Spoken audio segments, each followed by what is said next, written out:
Menon Amarendra wife ఎవరో stage మీదకి రావాలని చెప్పి బాగీని పిలుస్తూ ఉంటాడు. బాగీ స్టేజ్ ఎక్కిన తర్వాత మీనన్ బాగీకి గన్ గురిపెట్టి నీ మొగుడి మొండితనం వల్ల పాపం నువ్వు బలి కాబోతున్నావు అని చెప్పి మీనన్ అంటూ ఉంటాడు.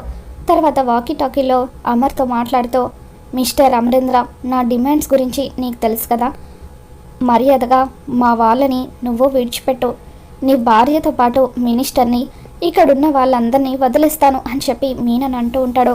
దాంతో అమర్, అది ఎప్పటికీ జరగదని నీకు తెలుసు కదా మీనన్, నువ్వు నన్ను ఎంత బ్లాక్మెయిల్ చేయడానికి ప్రయత్నించినా కూడా మీ వాళ్ళను ఎట్టి పరిస్థితుల్లోనూ నేను విడిచిపెట్టను, దేశద్రోహానికి తలపడిన వాళ్లకు ఖచ్చితంగా శిక్ష వేయిస్తాను అని చెప్పి అమర్ అంటూ ఉంటాడు.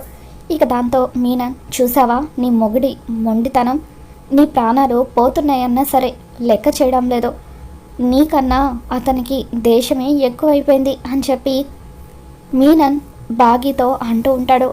ఇక దాంతో బాగీ, ఆయన నా గురించి కాకుండా దేశం గురించి ఆలోచిస్తున్నందుకు ఎంత మాత్రం బాధ లేదు, ఇంకా చెప్పాలంటే నా భర్త గురించి నాకు చాలా గర్వంగా ఉంది, నా ఒక్కదాని ప్రాణం గురించి ఆలోచిస్తే అటువంటి తీవ్రవాదులు జైలు నుండి విడుదలైతే ఎంతోమంది అమాయకుల ప్రాణాలను బలిగొంటారు, అందుకే ఎట్టి పరిస్థితుల్లోనూ వాళ్ళు జైలు నుండి విడుదలవ్వకూడదు, అందుకు నా ప్రాణం పోయినా పర్వాలేదు అని చెప్పి బాగీ అంటూ ఉంటే అమరేంద్ర అనుకుంటే అతని భార్య కూడా మొండిదానిలాగే ఉంది, చూడు నీకు ప్రాణాల మీద ఏమాత్రం భయం లేదని అర్థమవుతుంది, కానీ నీ రక్తం కళ్ళ చూస్తే కానీ నీ మొగుడు మా డిమాండ్స్కి ఒప్పుకునేలాగా లేడు, అందుకే 3 లెక్క పెడతాను, 3లోగా నీ మొగుడు ఇక్కడికి వచ్చి నేను చెప్పిన డిమాండ్స్కి ఒప్పుకున్నాడా సరే, లేదంటే నిజంగానే నిన్ను షూట్ చేసి చంపేస్తాను అని చెప్పి మీనన్ బెదిరిస్తూ ఉంటాడు. మరోపక్క అమర్, శివపార్వతి మరికొంతమంది పోలీసులు లోపల మీనన్ మనుషులు ఎంతమంది ఉన్నారా, అసలు వాళ్ళపైన ఎలా అటాక్ చేయాలా అని చెప్పి ఆలోచిస్తూ ఉంటారు.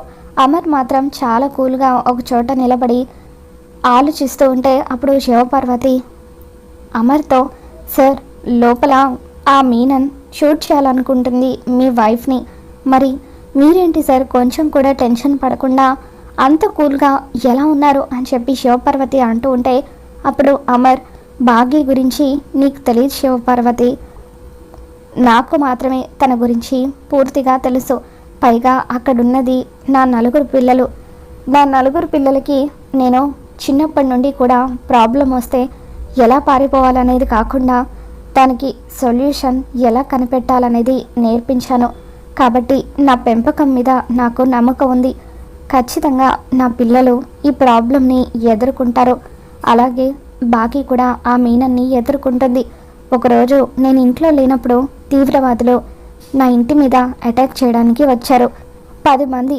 తీవ్రవాదులను ఒంటి చేత్తో చితక్కొట్టి వాళ్ళు భయపడి అక్కడి నుండి పారిపోయేలాగా చేసింది, నా 4 పిల్లలతో పాటు కుటుంబం మొత్తాన్ని కూడా బాగీ కాపాడింది, అటువంటి బాగీకి ఆ మీనన్ అసలు లెక్కే కాదు అని చెప్పి అమర్ శివపార్వతికి బాగీ గురించి ఎంత గొప్పగా చెబుతూ ఉంటాడో.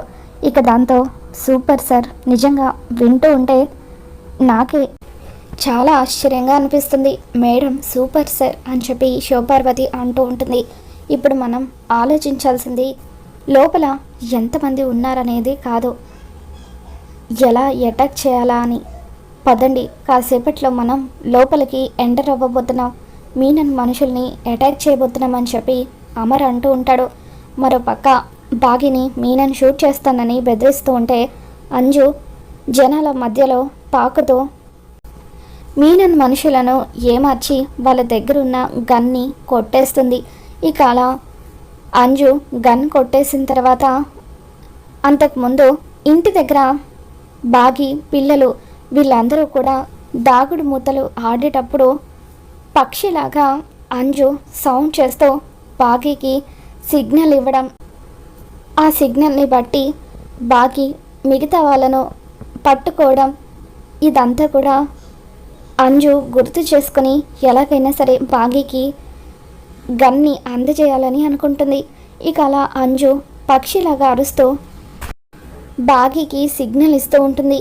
ఇక అలా అంజు సౌండ్ ద్వారా బాగీ అంజు వైపు చూసేసరికి ఇక అలా జనాల మధ్యలో నుండి అంజు గన్ని విసిరేస్తానంటూ బాగీకి సైగ చేస్తుంది. అలా అంజు ఆ గన్ని స్టేజ్ మీద ఉన్న బాగీకి విసిరేయడంతో బాగీ ఆ గన్ని క్యాచ్ పట్టుకొని మీనన్కి ఆ గన్ని గురి పెడుతుంది. మరొక చేత్తో మీనన్ పొట్టలో బాగీ గుద్దడంతో మీనన్ చేతిలో ఉన్న గన్ కింద పడిపోతుంది. ఇక మీనన్ మనుషులు బాగీ మీద అటాక్ చేయబోతూ ఉంటే అప్పుడు బాగీ మిగతా వాళ్ళందరినీ కూడా బెదిరిస్తూ మీలో ఒక్కరు అడుగు ముందుకు వేసినా సరే ఈ మీనన్ తలకాయ పుచ్చకాయలాగా పేలిపోతుంది అని చెప్పి బెదిరిస్తూ ఉంటుంది. ఇక దాంతో మీనన్ ఏయ్ ఎవరు కూడా ముందుకు రావద్దు వెళ్ళిపోండి అని చెప్పి అరుస్తూ ఉంటాడు. ఇక ఇంతలో అంజు చేసిన సౌండ్ విన అమర్ అదిగో నా కూతురు సిగ్నల్ ఇచ్చేసింది పదండి వెళ్దామంటూ ఇక అలా తన టీం మొత్తాన్ని తీసుకొని లోపలికి వచ్చేస్తాడు. అలా అంజు వల్ల అమర్ తన టీంతో కలిసి మీనన్ మనుషుల మీద అటాక్ చేస్తూ ఉంటాడు. ఇక అలా బాగి అమర్ వచ్చేంత వరకు కూడా గన్ని మీనన్ తలకు గురి పెడుతూనే ఉంటుంది. ఇక అమర్ వచ్చి మీనన్ని మిగతా వాళ్ళందరినీ చితక్కొట్టిన తర్వాత అలా అమర్ తన మనుషులు మీనన్తో పాటు తన మనుషుల్ని అరెస్ట్ చేసి తీసుకెళ్ళిపోతారు. ఇక తర్వాత అమర్ ఒక్కసారిగా స్టేజ్ మీద ఉన్న బాగిని గట్టిగా హగ్ చేసుకుంటాడు. బాగి నీకేం కాలేదు కదా అని చెప్పి అంటూ ఉంటే మీరంతా ఉండగా నాకు ఏమవుతుందండి అని చెప్పి బాగి అంటూ ఉంటుంది. నాకు తెలుసు మీరు నన్ను కాపాడడానికి వస్తారని అని చెప్పి అంటూ ఉంటే అప్పుడు అమర్ ఈరోజు నేను నిన్ను కాపాడడం కాదు నువ్వే మమ్మల్ని అందరినీ కాపాడావు. You are really great. నువ్వు నా భార్యవని చెప్పుకోవడానికి నిజంగా నాకు ఎంతో గర్వంగా ఉంది అని చెప్పి అమర్ అంటూ ఉంటాడు. ఇక అలా స్టేజ్ మీద ఉన్న అమర్కి బాగీకి అక్కడికి వచ్చిన జనాలందరూ కూడా చప్పట్లు కొడుతూ ఎంతగానో పొగుడుతూ ఉంటారు. ఆ తర్వాత అంజుని బాగీ దగ్గరికి తీసుకొని ఈరోజు నువ్వు చేసిన సాహసం మామూలు సాహసం కాదంజు. వాళ్ళందరి చేతుల్లో తుపాకీలు ఉన్నా కూడా నువ్వు కొంచెం కూడా భయపడకుండా ఎంతో ధైర్యంగా తెలివిగా కోడ్ లాంగ్వేజ్ని వాడి నా చేతికి గన్ వచ్చేలాగా చేశావు. ఈరోజు నేను ఆ మీనని పట్టించగలిగానంటే అందుకు నీ సహాయం కూడా ఎంతో ఉంది అని చెప్పి బాగి అంజుని పొగుడుతూ ఉంటుంది. ఇక మిగతా ముగ్గురు పిల్లల్ని కూడా బాగి దగ్గరికి తీసుకుంటుంది. మిస్సమ్మ ఆ మీనన్ నిన్ను స్టేజ్ మీదకి తీసుకువెళ్ళడంతో ఏం జరుగుతుందో ఏంటో అని మేము చాలా భయపడిపోయాము. అమ్మ చనిపోయిన తర్వాత ఆ దేవుడు నీ రూపంలో మాకు అమ్మను తిరిగిచ్చాడని మేము చాలా సంతోషపడ్డాము. అలాంటిది ఆ మీనన్ మళ్ళీ నిన్ను ఏం చేస్తాడో మళ్ళీ మాకు మా అమ్మను దూరం చేస్తాడోనని చాలా బాధపడ్డాము భయపడిపోయాము అని చెప్పి పిల్లలు అంటూ ఉంటే మీరంతా ఉండగా నాకు ఏమవుతుంది పిల్లలు ఏమీ కాదు అని చెప్పి బాగి అలా నలుగురు పిల్లల్ని కూడా దగ్గరికి తీసుకుంటుంది. ఇదంతా చూస్తున్న ఆరు ఎంతగానో ఎమోషనల్ అవుతూ గుప్తా గారు ఇప్పుడు నాకు ధైర్యంగా ఉంది గుప్తా గారు. ఇక నా కుటుంబం మీద ఎవరు కూడా ఎటువంటి దాడి చేయలేరు. ఒకవేళ చేయాలని చూసినా కూడా నా చెల్లెలో భాగ్యం ఉంది. తను నాలాగా అమాయకురాలు కాదు, ఎంతో ధైర్యవంతురాలు, తెలివైనది. తను ఖచ్చితంగా నా కుటుంబాన్ని కాపాడుతుంది అని చెప్పి ఆరు ఎంతగానో మురిసిపోతూ ఇలా నా కుటుంబాన్ని చూస్తూ ఉంటే చాలా ఆనందంగా ఉంది గుప్తా గారు.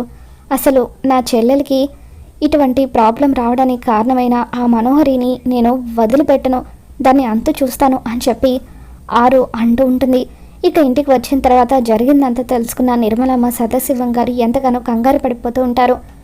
నానా అమర్ స్కూల్లో ఇంత జరిగిందా? అసలు ఆ మీనన్ మనుషులు బాగీ మీదే ఎందుకు అటాక్ చేయాలనుకున్నారు? అది కాకుండా స్కూల్లో ఎవరికి తెలియని ఆ సీక్రెట్ టన్నెల్ గురించి అతనికి ఎలా తెలిసింది అని చెప్పి అంటూ ఉంటే నాకు కూడా అదే డౌట్గా ఉంది నాన్న. ఈ విషయం గురించే నేను ఇన్వెస్టిగేషన్ చేస్తున్నాను. ఖచ్చితంగా మనకి బాగా తెలిసిన వాళ్ళకు ఈ ఇన్ఫర్మేషన్ ఇచ్చుంటారని నాకు అనుమానంగా ఉంది అని చెప్పి అమర్ అంటూ ఉంటాడు. దాంతో ఎక్కడ తన గురించి అమర్కి తెలిసిపోతుందేమోనని చెప్పి మనోహరి ఎంతగానో టెన్షన్ పడిపోతూ ఉంటుంది. మరోపక్క ఆరు మనోహరి దగ్గరికి వచ్చి మనోహరి ఈరోజు బాగి ప్రమాదంలో పడడానికి నువ్వే కారణం కదా అని చెప్పి అంటూ ఉంటే ఏయ్ అనామిక ఏం మాట్లాడుతున్నావు నువ్వు అని చెప్పి మనోహరి అంటూ ఉంటుంది. అనామిక కాదు, ఆరు అని చెప్పి ఆరు గట్టిగా అరుస్తుంది. చూడు, ఇంకొక్కసారి నా చెల్లెలకి ప్రమాదం తలపెట్టాలని చూస్తే ఎప్పుడు నీకు వార్నింగ్ ఇస్తూ ఉంటాను కదా, ఈసారి వార్నింగ్ ఇవ్వడం కాదు, డైరెక్ట్గా నిన్ను ఈ లోకం విడిచే వెళ్ళిపోయేలాగా చేస్తాను, జాగ్రత్త అంటూ ఆరు అలా మనోహరికి స్ట్రాంగ్గా వార్నింగ్ ఇవ్వడంతో ఇక మనోహరి అంటే ఆరు గతం గుర్తుకు వచ్చినా కూడా ఇంకా అనామికలాగా ప్రవర్తిస్తుందన్నమాట. ఎలాగైనా సరే జాగ్రత్తగా ఉండాలి, దీన్ని ఆ బాగిని ఈ లోకం నుండి పంపించేయాలి, అప్పుడే నేను అనుకున్నది సాధించగలుగుతాను అని చెప్పి మనోహరి అనుకుంటూ ఉంటుంది.